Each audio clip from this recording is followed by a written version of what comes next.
নামনি অসমৰ ধুবুৰী জিলা আলমগঞ্জ গেৰামাৰীত অহা 21, 22 আৰু 23 ডিচেম্বৰত ইস্তেমাৰ আয়োজন হ'বলৈ গৈ আছে। নামনি অসমৰ 8খন জিলাক ধৰি আৰু 12খন মাৰ্কাছ মিলি এই বৃহৎ ইস্তেমা যোজা চলাই আছে।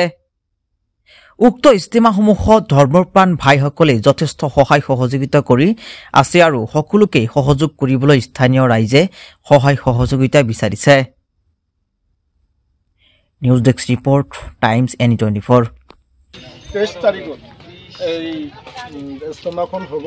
গতিকে আমি সমূহ নামনি অসম তথা ৱেষ্ট বেংগলৰ যিখিনি দাঁতি কাষৰীয়া অঞ্চল আছে সমূহ ইছলাম ধৰ্মাৱলম্বী ভাইসকলক আমি ইয়াত আজি যেনেকৈ দেখিবলৈ পাইছোঁ স্বতঃস্ফূৰ্তভাৱে আমাৰ এই নামনি অসমৰ বিভিন্ন অঞ্চলৰ পৰা আহি নিজে নিজে তেখেতৰ নিজৰ গাড়ী নিজৰ তেল খৰচ কৰি আহি নিজে নিজে বহুতে কাম কৰিছে আৰু আমি দেখিবলৈ পাইছোঁ যোৱাকালি প্ৰায় 15-16 হাজাৰ মানুহ বোলে ইয়াত স্বতঃস্ফূৰ্তভাৱে আহি নিজে নিজে ইয়াৰ ইস্তেমাৰ কামখিনি কৰি আছে।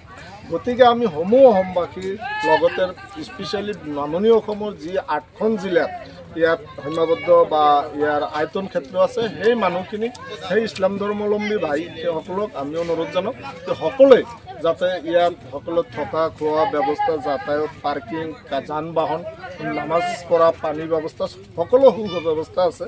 আমি যিখিনি এলেকা পাইছোঁ ইমান ডাঙৰ লাখ লাখ বিঘা ইয়াত মাটি মানে খালী হৈ আছে। ইয়াত যাতায়াতৰ সুবিধাও যথেষ্ট ভাল, পাৰ্কিঙৰ ব্যৱস্থা যথেষ্ট ভাল, পানীৰ ব্যৱস্থা যথেষ্ট ভাল। গতিকে সমূহ অসমবাসীৰ লগতে নামনি অসমৰ এই অঞ্চলৰ ধৰ্মাৱলম্বী ইছলাম ধৰ্মাৱলম্বী ভাইসকলক আমি তাৰ পৰ্যন্ত অনুৰোধ জনাওঁ যে আপোনালোকে সকলোৱে ইয়াত আহি আমাৰ এই ইস্তেমাৰ কামখিনি যোনে যিমান পাৰে নিজে নিজে সহযোগিতা কৰক আৰু অহা ডিচেম্বৰ 21, 22, 23 তাৰিখে আপোনালোকে নিজে নিজে এই ইস্তেমাৰ কাৰণে সকলোৱে আশীৰ্বাদ কৰিব আৰু যাতে সফলভাৱে ইস্তেমাখনৰ কাম সুচাৰুৰূপে পাৰ হয় এইখিনি আমি অসমবাসী তথা নামনি অসমৰ ইছলাম ধৰ্মাৱলম্বী ভাইসকলক আমি অনুৰোধ জনাওঁ। হয়, যিহেতু দেখিবলৈ পাইছোঁ যে কাম ষ্টাৰ্ট হৈছে, কাম এতিয়া কৰি আছে, অসমৰ ইছলাম ধৰ্মী ৰাইজক কি আহ্বান জনাম?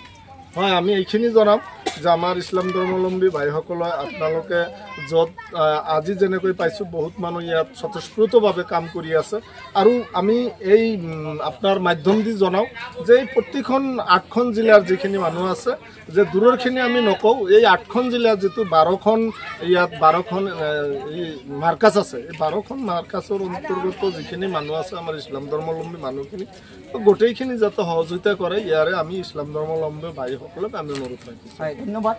আৰু আমাৰ মাজত আৰু খুৰা আছে, খুৰাৰ পৰা কি জনাব? কি ক'ব? শান্তিমতে হওক, কি ক'ব? এতিয়া যিবিলাক মানুহ আছে হয় 8খন জিলা হয় সবাই মিলিয়ে যোগাযোগ কৰিয়া জন শান্তিমতে ইস্তেমাখন খায়। হয়, কেই তাৰিখে হ'ব? 21, 22 হ'ব। ধন্যবাদ। আৰু আমাৰ লগত আৰু এটা দাদা আছে, তেখেতৰ পৰা শুনিম। দাদা কি জনাব? হওক, সহযোগ কৰক, আগবাঢ়ি আহক। আমাৰ এইটো যিটো ইস্তেমা হ'ব অসমৰ শান্তি বিশ্ব শান্তিৰ কাৰণে আমাৰ যিটো ইস্তেমা হ'ব সকলোৱে আগবাঢ়ি আহক। সকলো 21, 22 হৈছে, অলৰেডি ডেট হৈছে।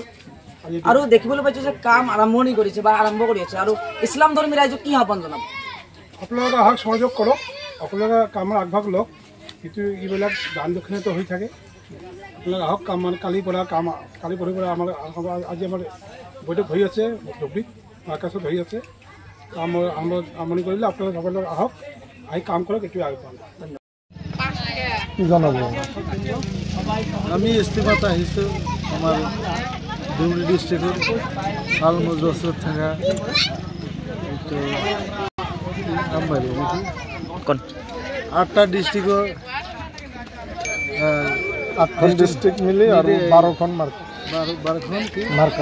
মাৰ্কাছ মিলি এই ইস্তেমাটো অনুষ্ঠিত কৰি আছে। আমি আমাৰ ওচৰত থকা ইছলাম ধৰ্মী ৰাইজক কি আহ্বান জনাব? সকলো ইছলাম ধৰ্মাৱলম্বী মানুহক ইয়াত যোগদান কৰিবলৈ আৰু ইস্তেমাৰ কাম কৰিবলৈ আহ্বান জনাওঁ। আচ্ছা, অল্প কাম দাম কৰাৰ জন্য এখন আজকে কাম কৰলে ভালো লাগে। ইছলাম ধৰ্মী ৰাইজক কি আহ্বান জনাব? যেহেতু তোমাৰ কাম ষ্টাৰ্ট হ'ল, কি জনাব? আপনি সবাই আসুক, আসি কাম দাম করুক সুন্দরভাবে, এটা ভালো লাগবে। আপনার গোলগঞ্জের থেকে এসছেন? আগমন থেকে আপনি কুদিয়ে আসলেন গরুপুর দিয়ে যাচ্ছেন, কতক্ষণ লাগে? তাও ঘন্টা খানেক লাগে।